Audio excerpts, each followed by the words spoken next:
ada perbedaan struktur otak orang normal dan pengidap skizofrenia. Yang artinya berarti memang penyakit ini itu sesuatu yang serius dan memang ada kelainan di situ. Sehingga penanganannya juga bukan hanya sekedar berdoa, mendekatkan diri atau acara-acara ritual keagamaan yang tentunya juga mungkin pada awalnya dilakukan. Tapi kita juga harus jujur ya, apakah itu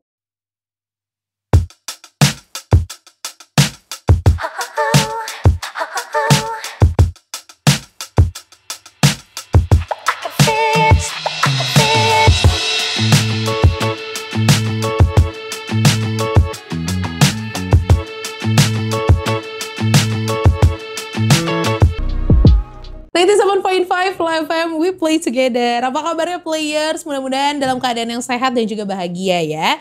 Kembali lagi di Heart to Heart, seperti biasa hari Rabu dari jam 11 sampai jam 12 siang. Bakalan bareng sama Septi Angela. Dan hari ini kita bakal ngobrolin tema yang tentunya asik juga untuk diobrolin gitu kan. Nah, kalau kita ngelihat belum lama ini nih players ya, ada salah satu unggahan di Twitter yang udah di-retweet lebih dari 3.000 kali. Nah, isinya itu how do you describe Indonesia? Nah, ini yang menarik nih players ya. Ada salah satu balasan yaitu Indonesia adalah number one schizophrenia country. Wow, agak-agak kaget ya, bikin shock ya. Tapi ini nggak lepas dari hitungan angka disability adjust life years yang ternyata udah dirangkum sama WHO nih players. Belum lagi kan kita ngelihat dampak pandemi sekarang yang udah berjalan kurang lebih 2 tahun. Banyak banget hal yang terdampak ya. Kita sendiri sih mulai dari kerjaan, terus juga permasalahan ekonomi, sampai permasalahan sama lingkungan sosial. Dan tentunya itu berpengaruh banget sama fisik dan juga psikis kita. Nah, kita mau bahas lebih lanjut tentang skizofrenia ini players. Jadi kita seperti biasa, apakah ini adalah merupakan ancaman untuk masyarakat Indonesia? Seperti biasa kita akan ngobrol langsung dengan psikolog dari Magna Penta. Siang hari ini ada Mbak Lediana Afrianti, MPSI psikolog. Lengkap, padat, jelas. Ya, apa kabar Mbak Ledi? Alhamdulillah baik. Oke. Gimana kabarnya kamu? Aku sih baik-baik saja. Alhamdulillah baik Mbak. Oke. Kangen gak sama aku? Enggak sih. Oh ya, oke. Kita langsung bahas nih Mbak ya, masuk ke dalam temanya ya. Tema kita siang hari ini adalah mengenal lebih lanjut skizofrenia. Karena banyak banget sekarang teman-teman yang udah speak up tentang kesehatan mentalnya gitu ya. Yes. Nah, kita sebelum bahas lebih lanjut tentang skizofrenia ini menurut Mbak Ledi, seberapa berpengaruhnya sih pandemi ini untuk kesehatan mental masyarakat khususnya di Indonesia? Ya tentunya kita semua tahu dan udah merasakan ya dampak pandemi. Tentunya era pandemi ini sangat memberikan pengaruh baik dari segi semua segi finansial, kesehatan baik secara fisik dan moral ya. Dan lintas usia dan juga lintas juga strata sosial. Jadi kayak dipukul rata, semua merasakan, gak ada yang escape ya di sini, gak ada yang terkecuali. Kenapa ini terjadi? Tentunya pembatasan skala besar-besaran ini menjadi satu common issue yang menjadi titik. Ini kenapa? Dan bayangin dong, pembatasan itu bukan hanya dari aktivitas bersosial kita, aktivitas sampai ke aktivitas kegiatan keagamaan juga seperti itu. Gereja tutup, ini juga kegiatan-kegiatan agama ya, masjid-masjid juga seperti itu. Nah, pembatasan ini memang banyak artikel yang tadi sudah dibacakan ya, dari memberikan data dan membahas keluhan-keluhan yang dikeluhkan oleh masyarakat mengenai kesehatan mentalnya, baik dari sisi stres, merasakan stres, kecemasan, depresi, bahkan mungkin sampai ada yang skizofrenia gitu. Nah, jadi tentunya sangat berdampak. Nah, tapi menurut Mbak nih sebagai seorang psikolog gitu kan, nah apakah masyarakat kita saat ini tuh udah lebih aware sama yang namanya kesehatan mental? Karena ya tadi udah banyak yang speak up, udah banyak yang kayak ya udah it's okay, kamu punya trouble di mental gitu kan, tapi ya ayo kita bangkit gitu. Nah, apakah sudah bisa memaklumi gitu ya satu sama lain, atau mungkin players juga di rumah yang punya teman kantor yang mungkin punya mental health yang mental issue gitu kan, mental issue gitu kan. Tapi udah kayak yang tadinya tidak menerima, tapi sekarang udah mulai berani speak up ya. Berani speak up. Nah itu gimana Mbak menurut Iya, Mbak? Ini juga menurut aku salah satu dampak positif penggunaan media sosial ya. Bagaimana konten-konten mengenai mental health, isu-isu mental health, terus penanganan, bagaimana jenis-jenisnya, bahkan ada dari teman-teman kita yang tadi udah dibilang berani speak up. Let's say kita bilang seperti beberapa artis, baik dari Marshanda sampai yang terbaru yang saya dengar mengenai Aliando ya. Nah itu juga menjadikan kita pengguna media sosial ini secara tidak langsung teredukasi mengenai hal-hal itu dan langsung diberikan oleh yang merasakan secara langsung seperti itu. Jadi thank you buat media sosial, ini dampak baiknya ya. Dan diteruskan buat teman-teman konten kreator yang concern banget buat konten di media-media sosialnya mengenai mental issue gitu. Dan memang itu dikemas jadi menarik gitu kan, dan pasti juga yang pastinya jadi lebih ringan seperti yang sudah kita lakukan saat ini. Ya karena ini sebenarnya bahasan yang cukup berat, tapi kita ya kemasnya ringan kita kemasnya ringan gitu ya. Kita bahas tentang lebih dalam ya tentang skizofrenia ini. Ciri-ciri seseorang yang udah mengidap skizofrenia itu apa sih, dan mungkin gejala awalnya yang bisa kita tahu itu sebenarnya apa sih Mbak? Seperti apa? Untuk memudahkan kita mengetahui ciri-cirinya, biasanya untuk pengidap awal skizofrenia ada fase, nggak sampai langsung ke fase skizo ya. Mungkin dari stres berat, depresi berat gitu ya. Sebelum sampai putus kontak realitas itu ada tahapan-tahapannya, bagaimana banyaknya terjadi kejadian traumatis berkali-kali gitu ya. Nah sehingga kayak tadi ini hubungannya lagi, kalau misalnya warga ataupun kita ini teredukasi, kita tahu penanganan awalnya itu akan seperti apa. Misalnya nih kita lihat kita sendiri ngerasa tidak bersemangat gitu ya, atau bahkan kita nggak mau rawat diri, atau mungkin kita menarik diri dari lingkungan kita, terus kemudian udah sering menyendiri, bicara sendiri, terus sudah mulai menampakkan gejala yang lebih lagi, misalnya berperilaku yang tidak semestinya. Di beberapa kasus orang tuanya biasanya sudah keluarga ya, baik orang tua, saudaranya sudah melihat gejala-gejala awal, tapi biasanya diabaikan sampai nanti akan ada trigger pencetus. Trigger pencetusnya misalnya seperti apa? Pertama dia biasanya ngamuk, serumah-rumah itu dihancurin dan nggak bisa nenangin, atau dia malah melakukan tindakan-tindakan misalnya bertelanjang diri dan keliling kampung, hal-hal yang seperti itu.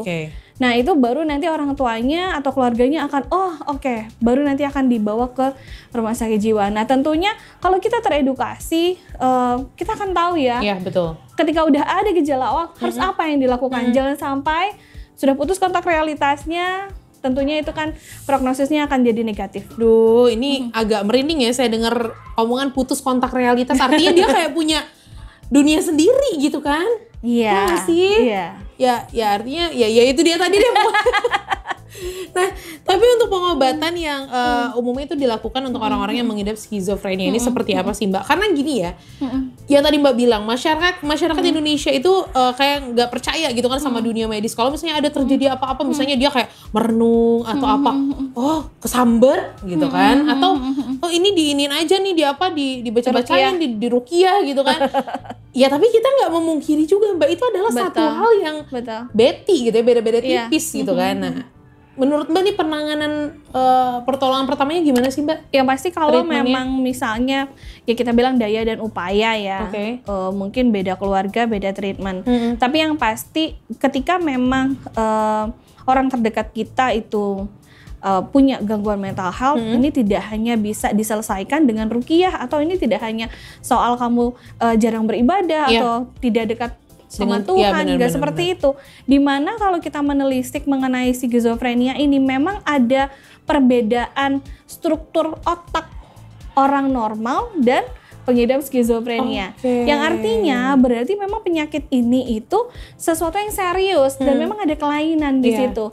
Sehingga penanganannya juga bukan hanya sekedar berdoa, mendekatkan diri atau acara-acara ritual keagamaan yang tentunya juga mungkin pada awalnya dilakukan, tapi kita juga harus jujur ya, apakah itu works atau enggak. Ternyata ketika itu enggak works, berarti harus ada sesuatu langkah nyata yang harus kita lakukan. Betul. Apa? Tentunya cari profesional terdekat, mulai dari psikolog, psikiatri. Nah, kemudian jika memang sudah sampai ke tahapan skizofrenia, which is dimana terjadi putusnya kontak realitas, adanya halusinasi atau delusi, bahkan punya waham katatonik gitu ya, ada waham dan katatonik, berarti harus ada pendekatan farmakologi di situ. Ke siapa? Harus ke psikiater, harus ke RSJ terdekat gitu ya. Tapi Mbak, menariknya gini ya, orang Indonesia itu kan kita banyak nih, ada yang ngaku sebagai nabi, ada yang ngaku sebagai siapa. Kan harusnya kita yang sebagai orang waras ini tahu ya, oh berarti ini orang nggak waras nih, ada sesuatu. Tapi orang Indonesia malah didukung gitu kan, malah ikut-ikutan. Nah, apakah itu seperti apa sih Mbak? Harusnya kan kayak ada perhatian gitu kan yang lebih untuk orang itu, tapi malah ini kayak oh ini orang bener nih gitu, dia keturunan nabi, malah ikut-ikutan gitu Mbak. Iya, nah itu juga sangat disayangkan ya, bagaimana masyarakat mungkin juga dasarnya karena tidak teredukasi, mungkin itu salah satu simptom gangguan mental ya, sehingga mencoba meyakini atau bahkan itu adalah reaksi putus asa masyarakat terhadap banyaknya permasalahan yang sedang mereka hadapi. Bisa juga seperti itu ya. Nah jadi, yang pasti kalau misalnya sudah ada simptom terberat, seperti yang saya bilang tadi, harus ke psikiatri ya, harus taat melakukan terapi farmakologi dengan obat-obatan, dan itu harus. Kemudian setelah itu juga bisa ke psikolog untuk lanjutan psikoterapi, di mana juga nanti psikolog akan membantu mendampingi keluarga supaya keluarga juga tetap ada di lingkarannya dan selalu stay positif untuk mendampingin. Gitu. Ya, boleh langsung hubungin Makna Pinta seperti biasa dan datang langsung untuk konsultasi apapun masalahnya. Kita tadi udah tanya-tanya sama Mbak Lady gitu kan, bagaimana sih gejala awal dari skizofrenia. Nah, untuk selanjutnya nih Mbak, dampak buruk apa sih yang akan terjadi kalau misalnya ini si penderita skizofrenia ini nggak ditangani, nggak ditreatment dengan benar? Ya, berarti akan tadi ya yang tadi kata Mbak tadi ya, putus apa buruk tadi? Ya buruk. Kalau misalnya sudah tegak diagnosis, jadi maksudnya sebelum kita mendiagnosa kalau memang yang penderita positif atau misalnya tegak diagnosis emang penyakitnya adalah skizofrenia ya, kan ada masanya di mana memang paling tidak tuh 6 bulan ada simptomnya, kemudian 1 bulan simptom menetap. Nah, baru deh tegak.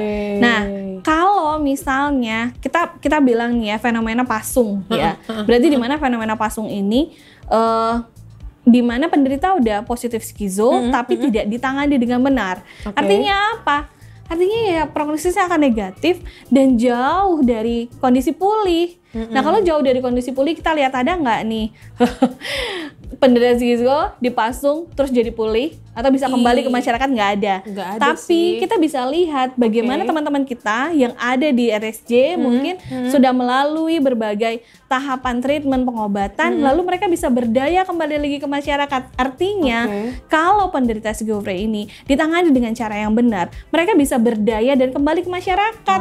Bisa dalam keadaan pulih ya. Betul. Tapi aku pernah Mbak ya ngelihat sekarang tuh banyak banget, nggak cuma perorangan tapi juga kayaknya mereka punya organisasi yang kayak mereka concern nyari ODGJ di jalanan, maksudnya yang nggak terawat, yang benar-benar kan ODGJ maksudnya yang rambutnya gondrong lah, nggak pernah ganti baju, terus punya masalah kulit segala macam nggak pernah mandi, nggak terawat, itu dirangkul, dimandiin. Ya pokoknya dirawat lah. Nah itu mungkin bisa jadi ini ya, bisa jadi salah satu ide juga mungkin untuk players yang mungkin juga punya jiwa sosial tinggi.